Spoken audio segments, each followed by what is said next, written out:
Hi everyone, welcome to the Procrasti-Knitter podcast. My name is Jane and today we're going to be talking about things I have made, mostly knitting,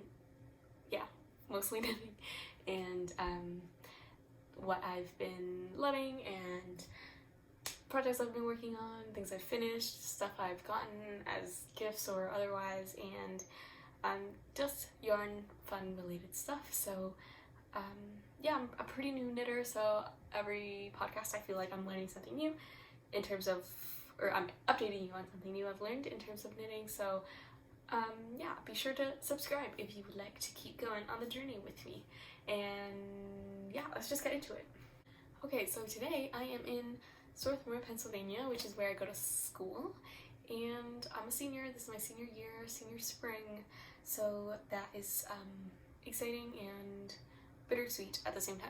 But yeah, this semester I'm hoping to get lots of knitting done, but it also makes me a little sad because right now my plan is to go back to California after graduation, and I don't know, all my knits, when will I wear them once the winter ends? So I'm like speed knitting all the winter things so I can like have use for them. But yes, yeah, I will get started into what I'm up to with finished objects. Okay, so I have many exciting things to share. I don't think I've finished anything since last time, but well, actually, yes, I do have this to share. So this was at school in the second to last episode, but I have since finished it. This is what it looks like. It's quite comfy cozy. I haven't worn it out yet, but it looks pretty cute, I think. Yeah, and then I did it alternating colors because I thought that would make it look extra interesting, but then when you tie it, it becomes the same color, so then it kind of like defeats the purpose. But as I discussed, this is Malabrigo Rasta, and I just knit 2 rectangular panels and sewed it together, and didn't really do anything too special to the edge. I just cast it off, and this is an I-cord, which I had never done before, so this is my first I-cord. It was easier than I thought, and yeah, I still haven't done like I-cord edging, but you know, that's okay. This is, oops, let's pretend that's not there. This is the reverse side of it, which I thought would be equally cute. So yeah, we'll see how much wear I get out of this. I don't know, it's a little bulky to carry around, so I'm not too sure, but see, that's cute, right? Could just be a little neck thing, or it could be a full hood. Yes, so that is the first thing I finished. Yeah, the yarn is a dream to work with. If I don't get too much use out of this hat, I will definitely make something else with the yarn because it's really, really beautiful. And it's single ply yarn, like it isn't plied. I don't think, right? I don't know how well it's gonna show up, but yeah, it is so luscious. First time I've worked with a yarn like that, and I like it a lot. I think I like it more than plied yarns because it just feels so luxurious, so soft. But that's the first finished object. My second finished object is something that is not made from yarn. It is made from wood. So William and I went to the makerspace. I think there were definitely a couple of knitting podcasters that had talked about making a DIY yarn switch, or like their dad making them one or something. I was like, I could do that, and I had recently gotten certified in the wood shop, so I was like, I can do this. William helped me with a lot of it, but you know, I still did some of it. So this is an Amish Swift. It's not perfect, but it works. I've used it. You can Google Amish Swift and something should come out. So there's 5 pegs. One is taller. I don't think it technically needs to be taller, but the tallest one goes in the center. And then we also have these 2 things that fit together like so. And then, oops. It looks better if there's a washer in the middle, but so it's like smoother. This is fine. Like this. And then you would put, you know, these pegs around. Right? And then with the ball winder, this just spins. I'm holding it so it's like catching on itself, but if it was on a flat surface, it would just spin round and round as a Swift, and could wind up your yarn. So yeah, I think I showed you I got a ball winder 2 episodes ago. So this is the Swift. Yeah, I don't think I showed the Swift, but the Swift is pretty cool. It's pretty cool that it was free because I made it with my 2 hands. So, and it's collapsible, which is great as well, so it doesn't take up very much space at all. Yes, and the next thing, I guess, yeah, I don't have any more finished objects, but I am making good progress on stuff that I'm working on. So since last time, I think last time I had the back panel done, the first front panel done, and I was working on the second front panel. So yes, this is still the back panel. Okay, and then I finished both front panels. So these are the 2 front panels. I think this one goes here. This one goes here, like that. I mean, it's curling up, but you know what I mean. I finished those. And I finished a sleeve, which had cables, so that was the hard part. But I'm done with it. It looks really good, I think. Yeah, I'm so glad that I learned this skill. So, yeah. I don't know what else to say about it. I guess it's like a little lopsided. I don't know what the solution to that is necessarily. I don't think it's noticeable once it becomes a sleeve, but knitting this flat was so painful. Like knitting this entire thing in panels has been so painful. So I'm working on the second sleeve now, and that one I'm keeping in this We're Knitters project bag that William gave me. And that one I decided to work in the round. So, my mistake was I forgot that my gauge is a whole needle size looser.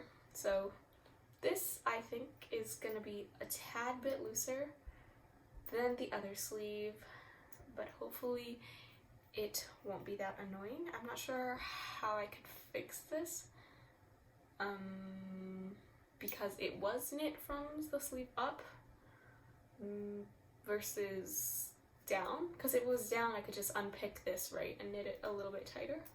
But, so, I don't know what the case is. So I decided, so I realized it like halfway, not halfway, like 2 rounds into the main part of the sleeve. So then I switched 1 needle size down.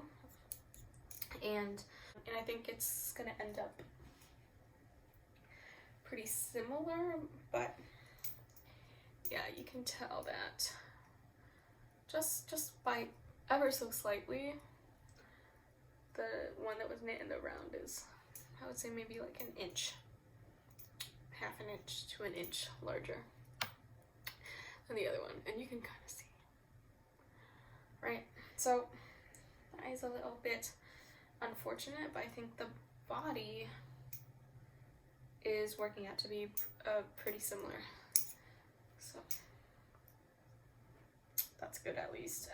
Yeah, I just like the thought of seaming this up is like not appealing to me in any way.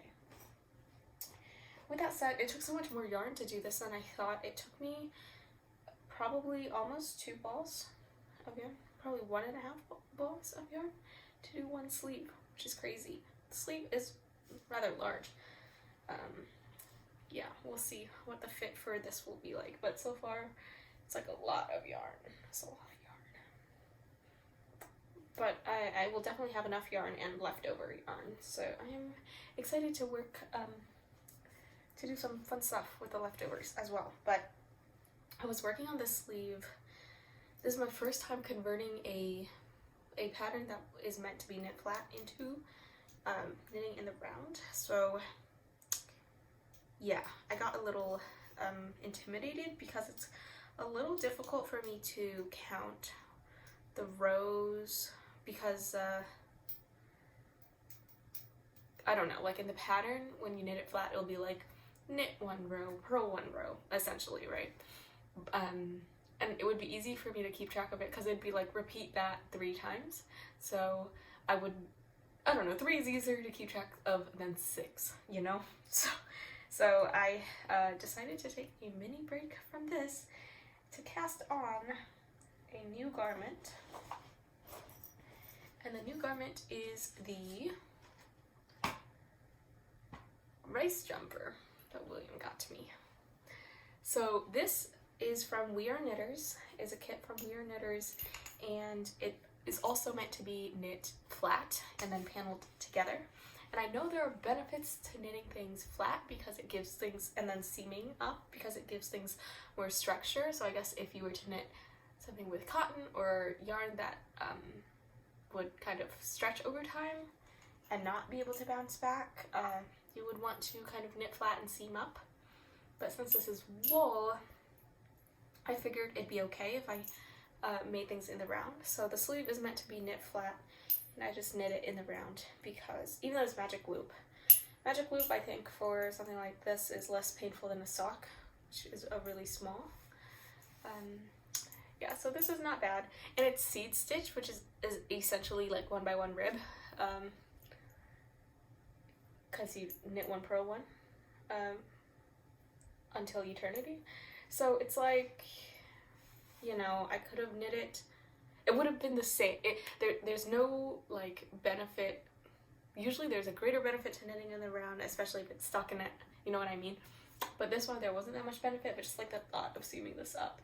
And having a seam was not appealing to me. So, you know, this is much better. You can barely tell, if at all, that there is a seam. So that is great. And I did change up the order of the yarn from the pattern, or from the sample, but I think it's gonna look good. I'm really excited. And I started with the sleeves instead of the body because it's a bottom up sweater, right? So cuff up. So I didn't know for the body what I would have done was instead of knitting 2 pieces I would have just knit around, but then I didn't know when to stop for the armholes. I think I could have figured it out if I just investigated the pattern a little bit more, but yeah, I wanted to work on something smaller anyway, so I thought maybe I just do the two sleeves first, then the body, and it would be cool. So yeah, I'm like super hyped about this project. Oh, this is seed. I forgot to mention, but this is seed stitch. This is the first time I've ever done seed stitch. So yeah, I don't know if I would necessarily ever do seed stitch again, just because I don't know.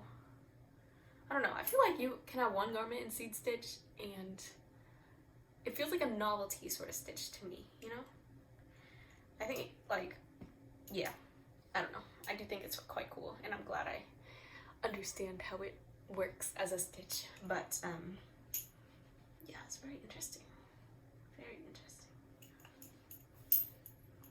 I just love the balloon sleeve. I'm just so excited for this to be off the needles. Won't be anytime soon, but you know, a girl can dream.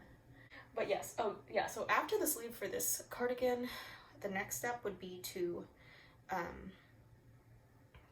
do the neckband and then bind off, and the neckband is something like 200 stitches. Like picking up that amount of stitches, ooh, I don't know about that one. I do have the cables for it, which is good, because I accidentally bought a really long cable when I first started knitting for no reason. But yeah, so I switched it up.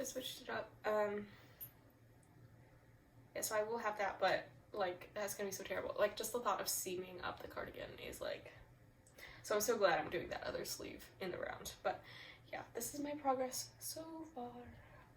I think I will have leftover yarn for this project. I'm knitting the smallest size, and I think you need like the same amount of yarn for all the sizes, so I think that means we're actually not using that much yarn. So that's my second whip. And my third whip, oh, also for the cables, so I got cable needles, right? The ones that look like cable needles. I got one that looks like a, it came in a pack, but I got one that looks like a J, and then one that like looks like that. And then one that I actually can't quite remember what the third shape was, but they were really tiny needles. And I was like, maybe that's fine, because you just kind of need them to hold your stitches, right? But like, I quickly realized you also need to knit from that needle, which is quite annoying when you're using like 11 millimeter or 8 millimeter. Is it 8 or 11? I don't know, large needles with a tiny needle. So what I ended up doing is, this is the largest size of the ChiaoGoo needles in the small size, if that makes sense. So it's like the largest needle size that will fit a small cable, because I didn't have any large cables laying around. So this is 5 millimeters, size 8, and I have the ChiaoGoo shorty sets, so I thought that, like, I just wanted the shortest length possible, because you don't need a cable needle that's this long, but this is the shortest I could do. And yeah, so that's just what I did. This is my cable needle for the time being. And yeah, it like these past couple of projects, like garments, have really made me appreciate that I invested in 2 interchangeable sets. I actually, like, in the future, because right now my set is the 5-inch set, and then I have the shorties set, but yeah, I actually might invest in the full 4-inch sets as well, just so I could get more cables and even more variety in cable length and stuff like that. And yeah, I don't know, I think it's very worth it. I really like the company and the needles. I have like no complaints at all. So that is that. What else must I show you? My last whip, which I worked on the plane. Not much sense, but on the plane over here. Sucks. So I am almost I am about at the toe decreases, or just almost there. This sock looks tiny now that we look at it, but I think it should fit my foot. Actually, why does it look so small at the moment? I don't know, I'm pretty sure it should fit my foot. But this is Barocco Comfort Sock. It's the same one I talked about last time, just a little bit further along. And something I forgot to talk about last time, that I wrote down in my notes to talk about this time, is my love and appreciation for the sock ruler. I still haven't like totally gotten the hang of it. Where'd it go? I got a sock ruler. I haven't gotten the complete hang of it, but essentially you stick this in your sock, well, before you measure your sock, to see where you should start toe decreases, and you mark it on here, or you just remember it, and then you stick it in your sock to check. And I just have realized I really don't like using the stitch markers anymore, just because it's a little tedious, and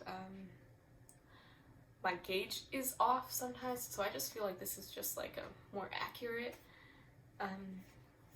measure than stitch markers. So yes, this has been great.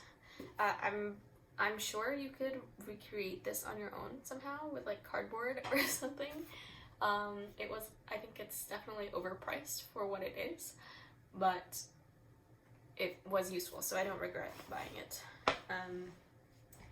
Yes, what else?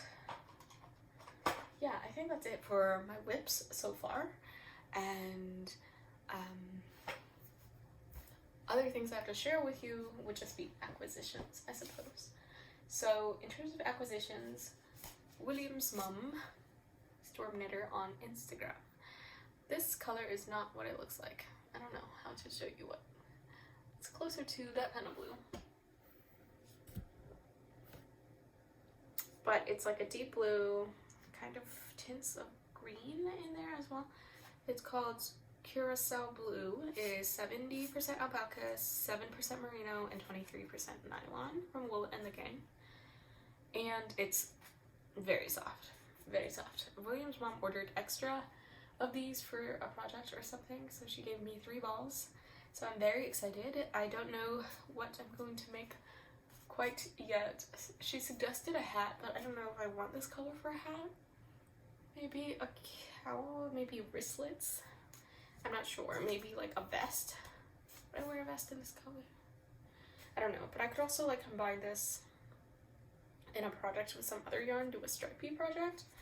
I'm not too sure. Maybe I could like, you know, with leftover of this yarn, I could do something with it. I'm not quite sure yet. But 3 balls of this, very generous of her. Yeah, I'm very excited to use this soon. And then she also got me a sample of Soak, which is a wool wash.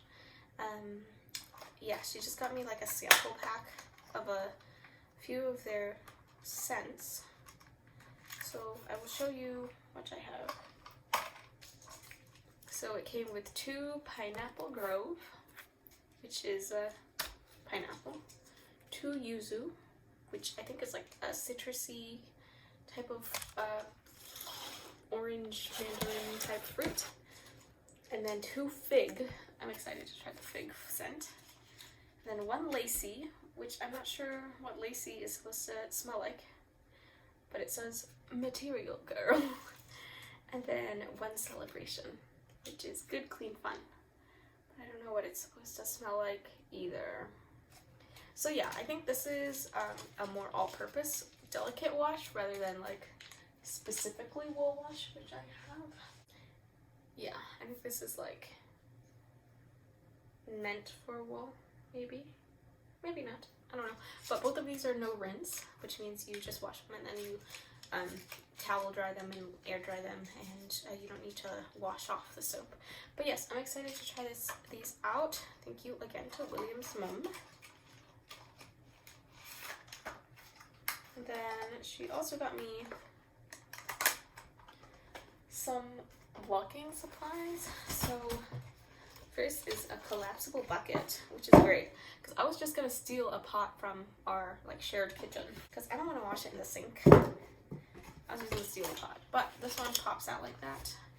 Perfect size for most garments, and I can wash it in there.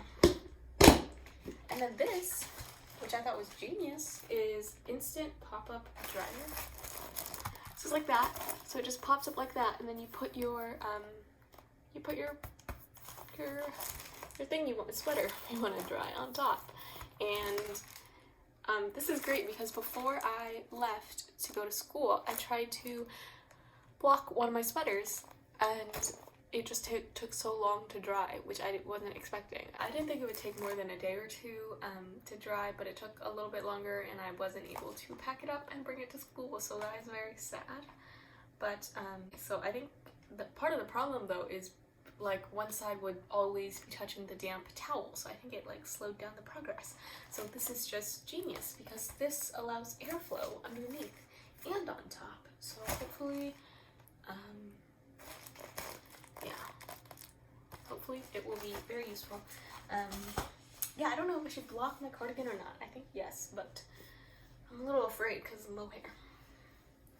Anyways, oh, I want to show you this. I'm wearing my socks that I knit earlier this year. These are my favorite pair of socks so far.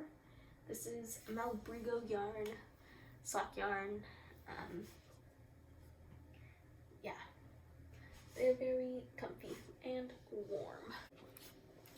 forgot, one last acquisition that I got is this. This just came in the mail. It's a Vera Bradley bag. Iconic Vera tote, water repellent material. So this is much bigger than I thought it was going to be. Vera Bradley was having like a warehouse outlet sale. And William's mom let me know because I'm not subscribed to the Vera Bradley. But I do love the Vera Bradley. This is a Vera Bradley bag that I got from Depop. It's quite nice. It's my school bag now. But yeah, this is much bigger than I thought. I got it because I wanted a project bag because yeah, this is like a lot of yarn and it wasn't fitting into my tote, my flimsy little dossier tote bag. So I thought I need a proper sweater project bag. I think this is a little large. Also got it in this neutral color because I thought, you know, this could just be a good travel bag, like a good carry-on bag. It has lots of different compartments for notions and needles and stuff. So I thought this would be good, like in terms of usability as a project bag. Yeah, I could totally imagine putting a skein of yarn, like if you're doing a colorwork project, to do like put skeins of yarn in there, your needles in there, and then your project would live in the middle. Yeah, overall this is great, I think. Great little bag. So yeah, I have nothing else much to say about it. There's also a front pocket that zips. Put your pattern in there. Oh my gosh, the possibilities are truly endless. I think there's six pockets on the inside, and then a secret pocket right here, and then 2 pockets here. So yeah, I think this is gonna make a great project bag. It's a little big, that's okay. It will hold many well-loved things. So yeah. If you liked my video, please be sure to like it down below, and yeah, I hope you have a great day. Subscribe if you want to, and you can follow me on Instagram at @paoyoung_, and I will see you next time. Bye. Thanks for joining. Bye.